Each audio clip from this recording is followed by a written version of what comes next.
Retour sur le plateau de CML Matin, fidèle au poste où l'on accueille à présent le docteur Jean-Jacques Charbonnier, auteur du livre Les preuves scientifiques d'une vie après la vie aux éditions Exergue. Bonjour docteur. Bonjour. Vous êtes anesthésiste réanimateur. Ce livre est en quelque sorte un condensé à la fois de vos expériences professionnelles et de vos recherches personnelles. Alors initialement, première question, pourquoi ce livre? Pourquoi avoir besoin de preuves justement pour étayer vos théories? Pourquoi ce livre? Parce qu'il n'existait pas. Voilà. Ça, c'est une bonne réponse déjà.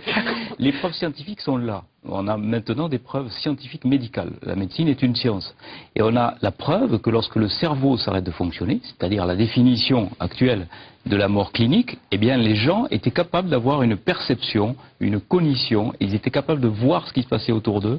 Ils étaient capables d'appréhender même ce qui se passait à distance de leur corps physique, au moment même où leur cerveau ne fonctionne plus. Donc, à moins d'être complètement bouché, eh bien, on a là la preuve que l'après-vie existe, qu'il existe une forme de vie et de conscience après la mort. Donc, c'est tout à fait révolutionnaire. C'est quelque chose qui va bouleverser tout, si vous voulez, mais on n'arrive pas à communiquer là-dessus parce que c'est tellement bouleversant pour tout le monde que j'ai beaucoup de mal à communiquer, en particulier dans des émissions en direct. Parce que je fais relativement beaucoup de télé, j'ai fait TF1, France. Vous le dites dans votre livre, vous êtes obligé de faire des phrases courtes. Non, je vous coupe pas, mais c'est pour dire justement, pour éviter qu'au montage, vos propos ne soient... Oui, parce que ça dérange, si vous voulez, ça dérange nos sociétés occidentales qui sont basées essentiellement sur le matériel. On est dans une société où il faut produire, où il faut travailler plus pour gagner plus. Enfin bon, je ne veux pas faire de politique, mais on est dans cette logique-là, avec au-dessus le tabou de la mort qui plane. Et ce tabou de la mort, on en a besoin dans une société qui fonctionne comme ça parce qu'il n'y a pas cette dimension spirituelle, si vous voulez, qui éloigne tout ça. Donc on est dans une société de peur, on est dans une société où on ne peut pas parler de ces choses-là, du spirituel, parce que c'est contre nature, c'est contre la nature même du monde occidental. C'est pour ça que j'ai voulu écrire ce livre. Il y a beaucoup de témoignages dans ce livre.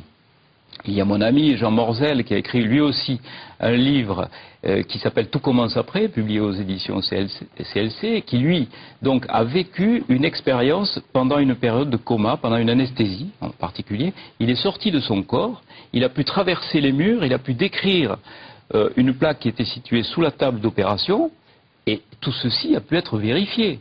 Donc ça veut bien dire qu'à un moment donné, on est capable de sortir de son corps. Ça semble ahurissant, c'est un petit peu torfelu de raconter ça actuellement. Mais pourtant, les preuves sont là, et ce sont des preuves scientifiques, ce sont des preuves médicales.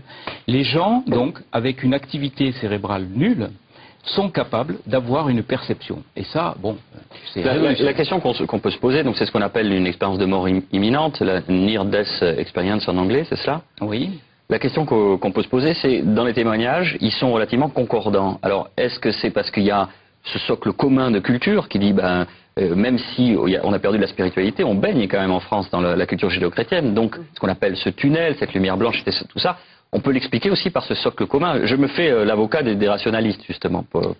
Oui, mais vous avez tout à fait raison. Il y a un tas d'invariants. On a tout un système d'éléments récurrents. Dans les témoignages qui ne changent pas, des choses qui ne changent pas. Mais imprégné d'une certaine culture quand même. C'est un petit peu comme si vous preniez un russe, un anglais, un français, un esquimau, et puis que vous l'envoyez en Espagne. Bon, ils vont avoir un discours différent, mais on verra bien au bout du compte qu'ils sont allés en Espagne. Bon, mais là c'est un petit peu la même chose. Ils sont allés de l'autre côté, parce qu'on ne peut plus dire maintenant qu'on ne sait plus ce qui se passe après la vie, au moment de la mort, puisque ces gens sont véritablement morts quand même. Ils ont été en état de mort clinique, avec un cerveau qui ne fonctionnait plus. C'est la scientifique qui parle, c'est la définition. Oui. De la mort, c'est quoi la définition scientifique? C'est une définition qui varie en fonction des limites de nos possibilités de réanimation. C'est-à-dire qu'il y a 20 ans, qu'on n'avait pas les mêmes C'était l'arrêt cardiaque, enfin voilà. Peut-être pas il y a 20 ans, parce qu'on arrivait à réanimer. 40 ans, mettons, voilà. Maintenant c'est, il faut que le cerveau s'arrête de fonctionner pendant tant de minutes, je dis n'importe quoi. Oui, c'est ça, vous avez raison. Il faut... pour déclarer quelqu'un décédé en réanimation, par exemple, c'est-à-dire pour le débrancher d'un respirateur, pour pouvoir lui prélever ses organes, il faut qu'il y ait au moins 2 électroencéphalogrammes plats à 4 heures d'intervalle pendant 20 minutes, en dehors des conditions de narcose, c'est-à-dire de produits qu'on a injectés au patient pour le faire dormir, ou en dehors des conditions d'hypothermie. Bon, là, ça correspond aux limites actuelles de nos possibilités. Donc, partant de là, les témoignages que vous avez d'expérience de mort imminente sont dans ce cadre, c'est-à-dire qu'ils étaient déclarés cliniquement morts, les personnes. Non, ils n'étaient pas, si vous voulez, dans cet état-là de prélèvement d'organes. Ils étaient dans un état où le cerveau ne fonctionnait plus, donc ils étaient dans un état de mort clinique. D'accord. Et rien ne dit qu'un jour, on arrivera à réanimer, vraisemblablement, on arrivera à les réanimer, ces cerveaux qui sont dans ces états-là. Un jour, dans 10 ans... Mais on n'a pas d'explication du fait que le cerveau est censé être arrêté, et pourtant ils ont cette expérience-là, ils la décrivent au retour. Parce que si vous voulez, les matérialistes, ils disent quoi? Ils essayent de trouver toutes les clés au niveau de la matière cérébrale. Hein. Ils disent que le cerveau est l'explication de la conscience. Vous dites, faites le petit pas de côté, le pas spirituel.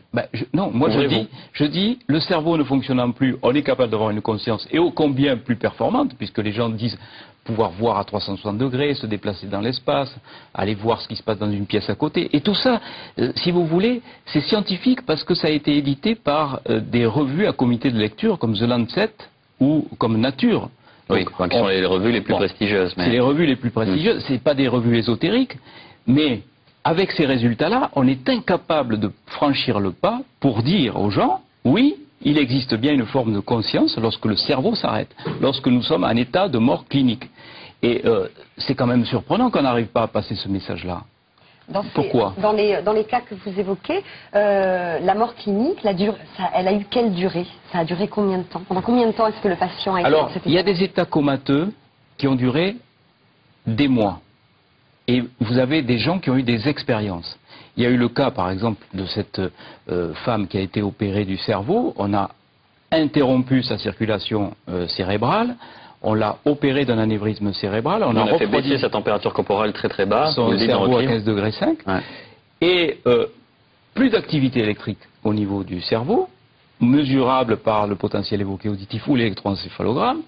Plus aucune activité, plus aucune façon d'avoir une conscience, et pourtant, à son réveil, cette patiente décrit toute l'intervention, les instruments qui ont été utilisés, que les chirurgiens ont mis dans son cerveau, la conversation qui a eu lieu entre le chirurgien et le cardiologue qui avait voulu assister à l'intervention. Alors, elle a entendu avec autre chose que ses oreilles, elle a vu avec autre chose que ses yeux, elle a eu une conscience avec autre chose que son cerveau. C'est peut-être ça la démarche la plus difficile à accepter.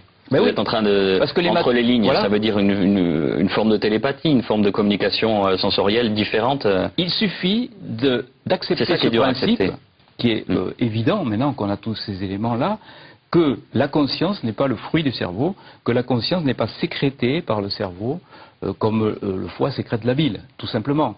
Et alors, il est où le siège de la conscience ? Je pense qu'elle est à l'extérieur, et on arrivera à le prouver le jour, mais ça arrivera un jour. Je suis persuadé, si l'humanité est assez sage pour vivre autant de temps encore, mais d'ici quelques siècles, probablement... Si on ne se fait pas tous péter avec une bombe, vous voulez dire. Oui, voilà, on arrivera à greffer, lundi. On arrivera à greffer des cerveaux, ça arrivera un jour, et on aura la surprise de voir que l'individu qui a un cerveau greffé n'est pas un individu nouveau. C'est-à-dire, il aura l'intégralité de sa conscience et de sa mémoire aussi. Et ça, on commence à le percevoir avec, si vous voulez, autre chose qui s'appelle la vision holographique de la conscience. Tout se passe comme si notre conscience était située à l'extérieur et qu'elle soit donc par un système qu'on ignore encore, mais qui serait comme un faisceau laser qui va percuter un neurone et qui va donc donner l'intégralité de l'image et de la conscience sur n'importe quelle parcelle de neurones, eh bien voilà comment peut être conçue la conscience actuellement. Docteur Charbonnier, je vous remercie beaucoup. Je rappelle le titre de votre ouvrage. Est-ce que je peux rajouter quelque chose? Bien sûr. Donc je voudrais dire que Sonia Barkala va donner un film qui s'appelle donc Faux départ et qui va rassembler tout ça, et c'est un film qui va faire un petit peu le résumé, la synthèse de toute la connaissance scientifique sur le sujet. Merci docteur. Je rappelle le titre de votre ouvrage, Les preuves scientifiques d'une vie après la vie.